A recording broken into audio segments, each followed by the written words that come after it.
This year, because of the situation in Israel, the Gedolim said we should learn the laws of Shabbat. Our modern halacha is going to be laws of Shabbat.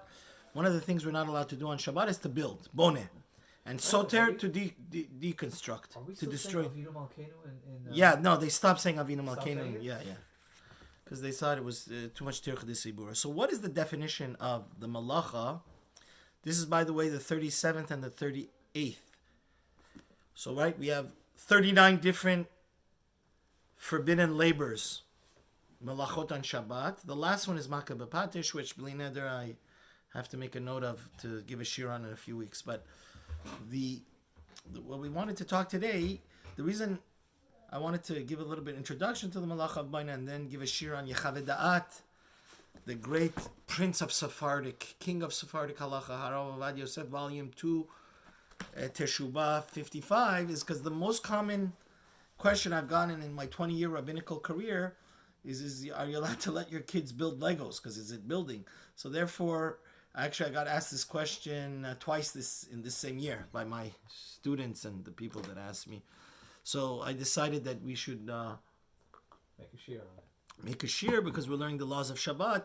So just an introduction, what is the definition of bone? It's any repair or construction in something in the ground, for example, building a highway or building a road, right? That's the classical malacha of bone, where you're actually digging up and leveling. You know what leveling is, right? When you want to drive a car or wagon, you don't want to fall in a pothole and break the wheels. So the malacha of bone is to make the street level. So a thing can easily drive on it, right? Not like in front of my house where my son or when my neighbors want to ride on their scooter. A lot of times they fly into the air because the concrete, the tree roots. So exactly, a classical thing on Shabbos is if on Shabbat you want to fix the sidewalk because it's unlevel and people can slip and fall and break their head.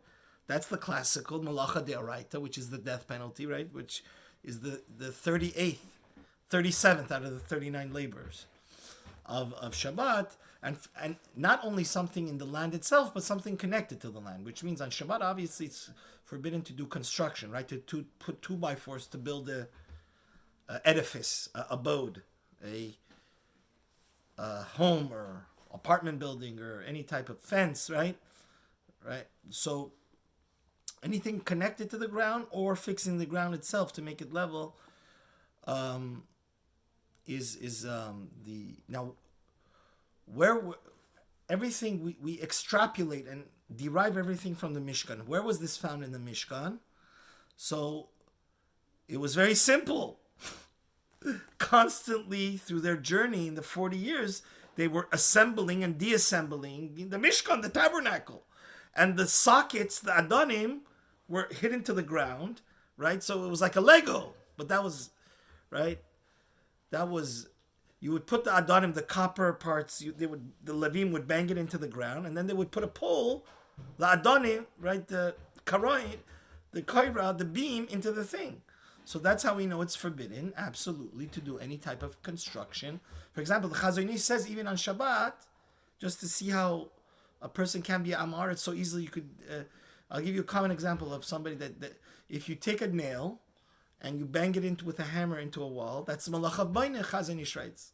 Because you're, again, the problem here is the nail is becoming part of I'm sorry, do people hang their wedding anniversary pictures or their wedding pictures temporarily? No, when you bang, you want to be married for 120 years, so when you bang in a nail into the wall and then hang your wedding picture on it, it's permanent. So that's a malacha d'oraisa, the Chazon Ish writes of what? B'nei. Okay, so we talked about one of the common examples the post can bring is leveling or paving uneven land or dirt. But here's an interesting thing. We had a ton. This year was the most rain in the last 125 years in February, last month in LA, in the last 125 years. Yeah. Really? Yeah, my friend is in construction. More than like El Nino? And yeah, stuff like even. that? Because El Nino was in December, January. In the month of February, in the last 125 years, we haven't had so much rain. So let's say somebody's yard is all swampy and muddy, and anytime he takes out his trash. So let's say it's brought down, this is brought down in the Shulchan Aruch and Shin Yud Gimel and the Mishnah Berurah, and Saba brings it. Let's say because your backyard has been flooded with excessive muddiness because of the excessive rain. You want to take sand, like sand that we used in the kids used to use in their playground, right? And in order to make the land in your backyard less muddy, right? It's too full of moisture, so anytime you put your foot in it, you get muddy, and it makes your house muddy, right? It messes up the whole thing. The kids do that, so that's also melacha daraisa of bone. The place the sand, you want it to stay there forever. You don't want it to be temporary. That's why I wanted to speak this out. It's a chiddush that because you want, it's doing an essential thing, the sand here, right? It's getting embedded in the dirt, so the water goes down, and now this new, it's basically a cheap way of repaving, right? What they do in the city of LA once a year, that they re-asphalt the street, right? That's a malacha b'maineh. So what's the difference using asphalt or sand in your backyard? That's mamash malacha b'maineh. People have to know this. I mean, it would be like snow. What? The snow. Let's say you want to do the same thing. No, snow's different. So, what's your question? Like let's say you have snow and you want to. Oh, the snow. No, I don't think so, because it's not snow by definition melts.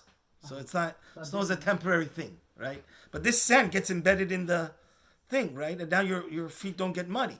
So it just, see, you also have to understand, what should turn on a red light is whenever the labor you're doing, the action you're doing has a permanent consequence and it has to do with the building, that's a structure, like the nail I told you in the Chazon Ish, or something that you, like the sand that you're throwing on the mud in order to repave it, that's a problem. Now we want to get to Rav Ovadia's shir on Legos. So, Stamazoi, Rav Ovadia starts his teshuva with the Mechilta. The Mechilta brings down a very fundamental thing. The part of the shir is also, He lays out about Lego? Yeah. Then Rav Shlomo Zalman has Straight up on Lego. Yeah. Rav Ovadia, let me read for you verbatim the question. Ha'im mutar la'ashot lebanav haktanim. Rav Ovadia, they asked him a question. Are you allowed to let your small children, shelo higia lemitzvot, that are not bar mitzvah yet, to make a Lego castle? Not a sand castle. By the way, sand castles also Sudaraisa Bונה. Let's say you live by the beach. You have a summer home in Deal, New Jersey, or wherever. A lot of rich Jews here have summer homes in Oxnard, California. Santa Monica. Our old proving grounds. You can't let your kids... I mean, that probably, according to the Chuvas Chasam Sefer, sand castles are temporary, so it could be that's only a Sudarabanan, but according to Yerushalmi, there is but again, it becomes problematic. But they asked Rav Ovadia, you should know some of these Lego things, they make amazing. I think probably even Rav Ovadia would agree. The more sophisticated Legos that are they're hundreds of dollars, and like our cousins have them actually. Like they make them a Taj Mahal. You don't want to ever rip him over. It becomes like a model. Those could be, Rav Ovadia would even agree, are also Darabanan. But we're talking about Legos that little kids, like, 5, 6, 7, 8 year olds big, as easily as they build it up, the next day or two, their little brother or cousin or mother, you know the joke they say, it's the worst gift to get your kids Legos, because when they're messy and you're not wearing your slippers, you get a lot of damage in your feet. So they asked Rav Ovadia, back in what, that is exactly what a Rav Ovadia is dealing with, and this is the most common question I've gotten throughout my life in the Malacha of Bona. That's why I wanted to deal with it. So first of all, Rav Ovadia brings a Mechilta in Parshas Yisro that it says in the Torah, Lo ta'aseh kol melacha, do not do any labor on Shabbat, both you and your children and your boys. What is this coming to talk about? Your small children, because your adult child is you, ata, right? Bitcha, which means Sheilu banav agdolim. It says in the Mechilta, if it's talking about your older children that are bar mitzvah, so of course they're like you. What difference? You're an adult, they're an adult. So when the Torah says your children, it's referring to your children that are minors, that are under the age of bar mitzvah, that still the father and mother have a duty to keep them away from desecrating Shabbat. So just Rav Ovadia is just bringing out that. And the Rashba says that anything that it's forbidden for a mother or father to do, like we explained in our shir a second ago, like to put sand outdoors to make your backyard not muddy anymore, or to the path that you want to take out your trash so it doesn't become muddy, you want to throw it there and permanently you want the sand to stay there. Whatever is asur min Torah is also forbidden by Torah law, which means it comes out a fascinating thing. I was just telling my son-in-law. Of course, a father is not going to get, he's not desecrating Shabbat, he's not doing a labor, but he's doing something that's forbidden from Torah if he just turns a blind eye and let his little kid desecrate Shabbat. Right? You're not liable to keep Shabbat until you're bar mitzvah, but there is a Torah duty on a father and mother, the Rashba clearly explains according to this Mechilta, to make sure that their children are not, the mitzvah of chinuch, that they're not desecrating Shabbat. So he says, and Rashi in Yevamot on Kuf Yudalid says that it's very, very clearly, also Rashi in Yevamot says, and I'll read it for you verbatim, Shema katan sofe ba'aviv ro'oshe noach lo bekach. If the son is being mischievous, and let's say throwing a barbecue on Shabbat, or like whatever, doing some forbidden labor on Shabbat, right? Building a treehouse on Shabbat, and the father is totally oblivious in his own la la land, and the son looks at him and the father doesn't yell at him or protest. It's like the father, Rashi says, it's like the father's proactively telling him, go desecrate Shabbat. That's the Rashi in Yevamos. And it's like proactively he's encouraging him in Hashem's eyes, in the Torah's eyes, and he's over on a Torah law. Deraisa. So Shulchan Aruch says in chapter 343, Shin Mem Gimel, that a father has to yell, Sha'av metzuva lig'or bivno. A father has to very, very sternly and seriously protest and yell at his son and take him away if he's eating unkosher food. I'm not sure. I'm not a baki in that. It'll feed this Rashi and the Rashbat's mashmat is. It could be some other Rishonim the other way. But v'chein asur lehargila b'chilul Shabbos. So it's a mefurash here in the Shulchan Aruch that a father must yell. The Shulchan says yell at his son. Now, okay, you might want to say modern psychologists say don't yell, but even in modern chinuch, let's say he has to sternly and strongly protest and stop his son from eating non-kosher food or desecrating Shabbat or the holidays, even stuff that's only midarabanan. Right? So not only do you have to keep your kid away from desecrating Torah law, but even rabbinical law. Okay? Now, we want to...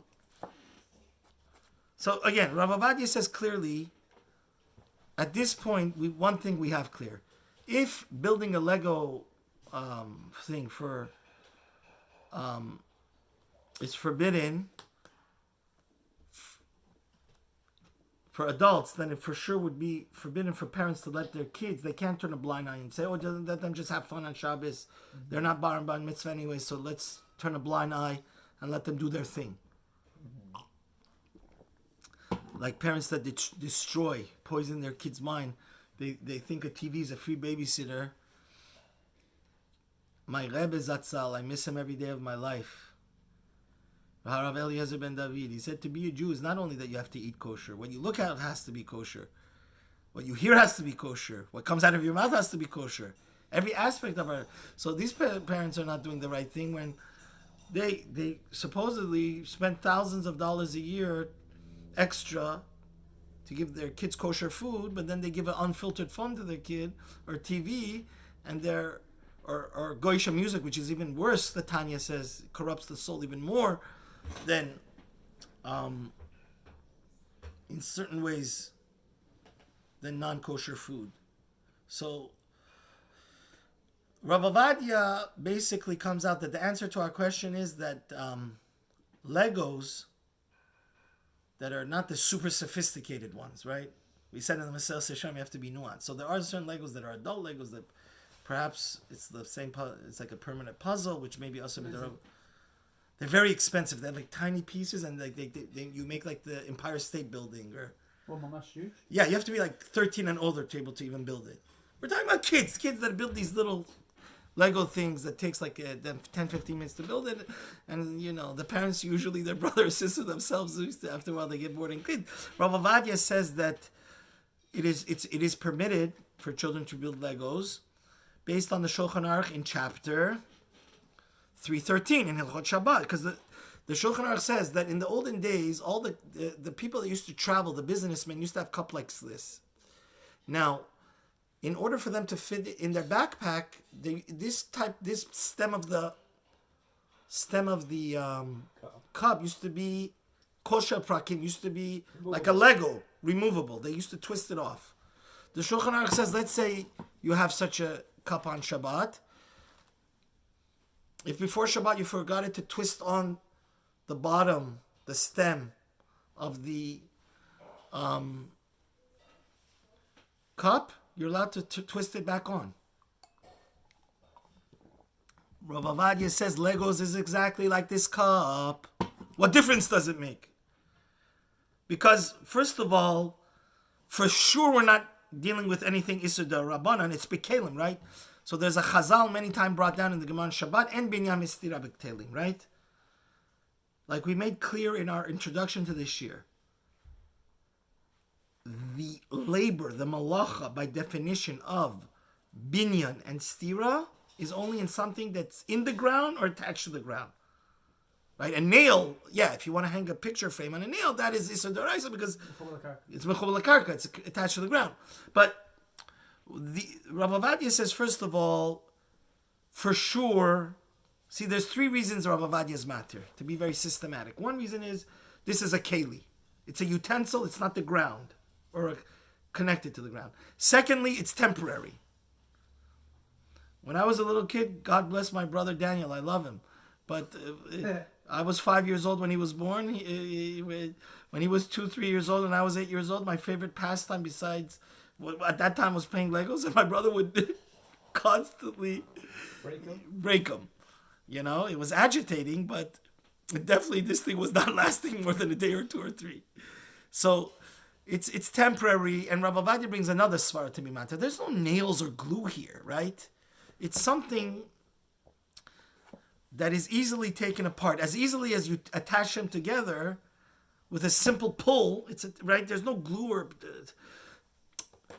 Construction, by definition, needs adhesives, right? That are like nails, like permanent glue, right? Think about something that you want it to be.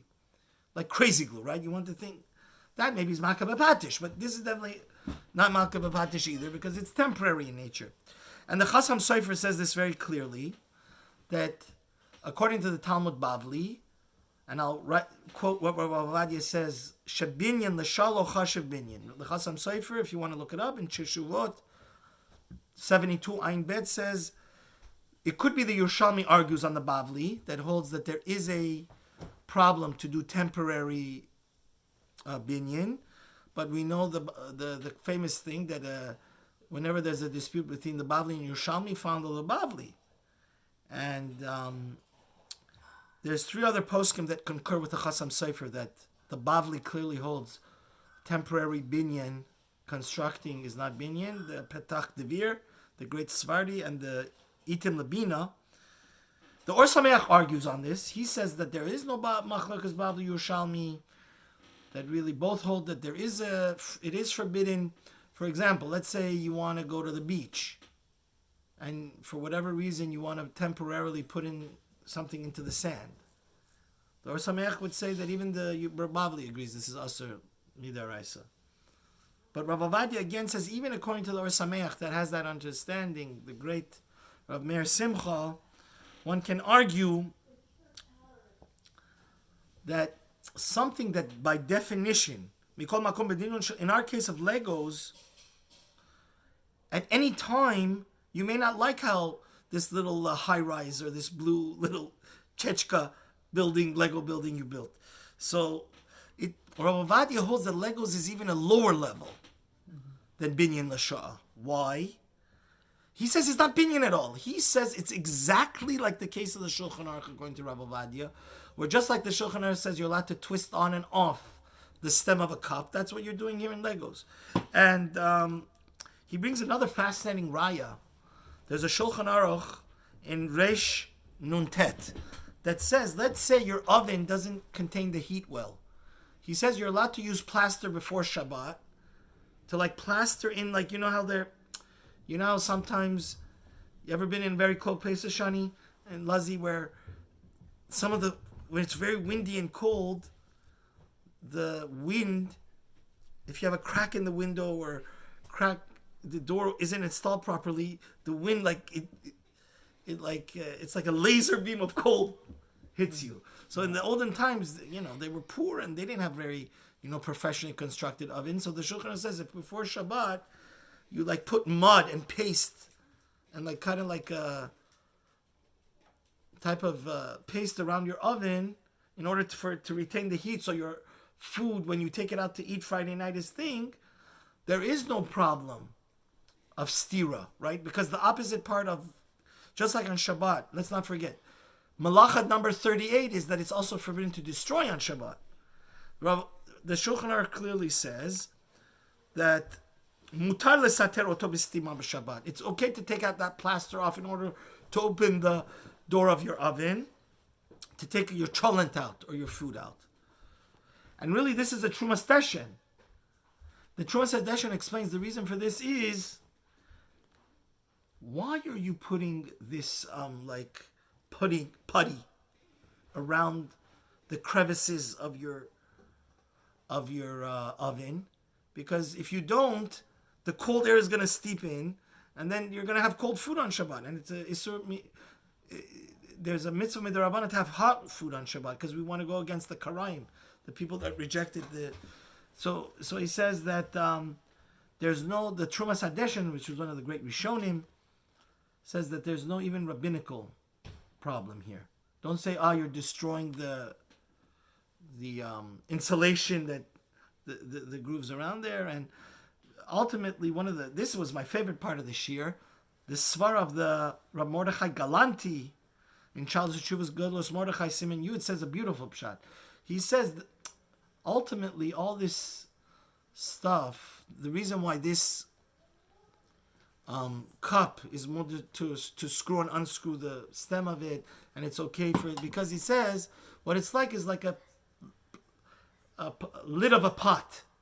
Just like you can't tell me when a person puts a lid of a pot on, he's building a new keli or he's building something. It's made to come on enough. Legos is, Rav Ovadia says the svar of the Mahari Galanti, Rav Mordechai Galanti, is exactly by Legos. One day you want to have this type of structure of Lego, one day you want to have that type, right? We're not talking about the sophisticated Legos that are for teenagers. Kids that are...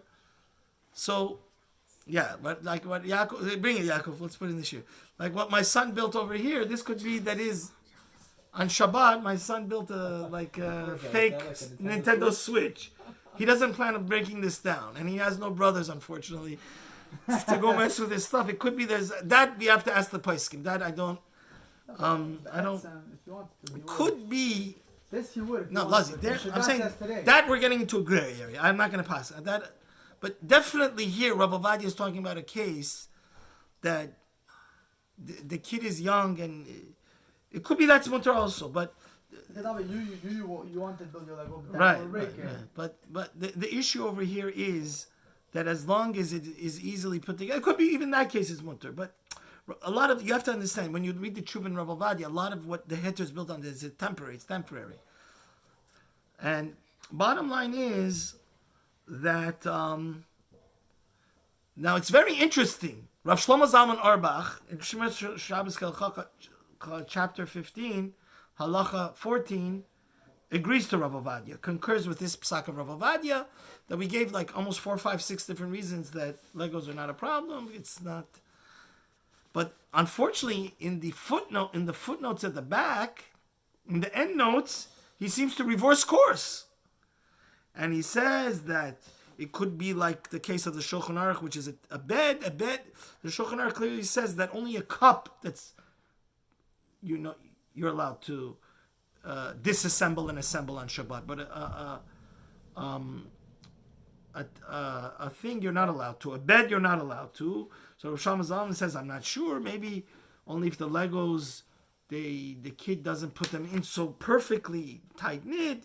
Rav Shlomo Zalman involves by a suffix. But Rav Ovadia says that since his great comrade and Gadol B'Yisrael, you should know, of course we have great Gedolim, we have Asher Rice, we have Yitzhak Yosef in our generation, but there was, in the generation of Rav Ovadia, you had tremendous poskim, the Tzitz Eliezer, the Shevet HaLevi, Rav Eliashiv, Rav Shlomo Zalman. We missed those great poskim, but Rav Ovadia says the bottom line is that I'm going to take what Rav Shlomo Zalman said in the main book, not in the end notes. Mishnah Rishon Ikar and the Tzitz Eliezer, Rav Eliezer Wallenberg also concurs with him. So therefore, let the children have a good time on Shabbat, especially in the winters, especially when it's rainy. And Hashem should help us to keep Shabbat very meticulously and carefully for Mashiach to come. Amen. Ken Yiratzon.